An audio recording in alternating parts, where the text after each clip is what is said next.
કે પાવાગઢ 15 શેરનો અને આનું બીજું નામ છે હુરહીડો.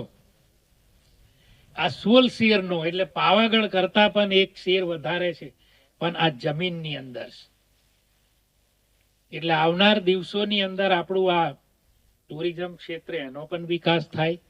ઉપર 2 સરસ મજાના તળાવો બનેલા છે, ભીમની ચોરી છે, 7 કે 8 માછલીઓનો કુંડ છે, 2 બાપની બારી છે, એક બહુ જૂનો શિલાલેખ લખેલો છે, એ વાંચી કોઈ એનું એ નથી કરી શકતા.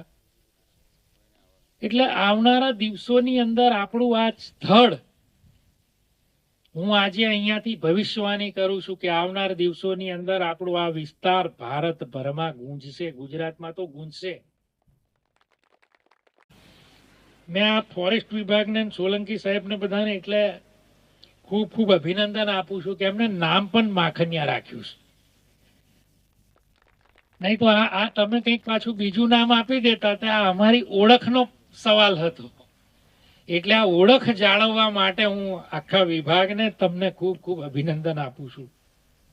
અને આવનાર દિવસોની અંદર આ માખણીયો પર્વત એટલો મોટો ઇતિહાસ લઈને બેઠો છે, એટલી આ પવિત્ર ભૂમિ, અને આટલું આ વિકાસ થશે એટલે આ ભાઈ ઘંટીગાળા, ધનપુર, ડુંગરવાટ, રાયપુર, બાર, આ બધા ગામોના જે લોકો છે, જે છોકરાઓ છે, જે કશુંક એમની કારકિર્દી બનાવવા માંગે છે, નાનો મોટો ધંધો કરવા માંગે છે, એવા લોકોને પણ અહીંથી લાભ થવાનો.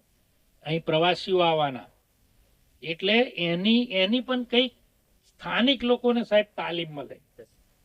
આવું પણ કંઈક વર્કશોપ થાય તો આ લોકોને તાલીમ આપે તો અમને સમજ પડશે.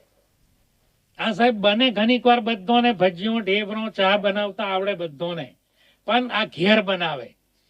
એમને બહાર લાવીને આપણે કહી દઈએ કે હવે અહીં બનાવેલા ચા તમે, આ શરમાય.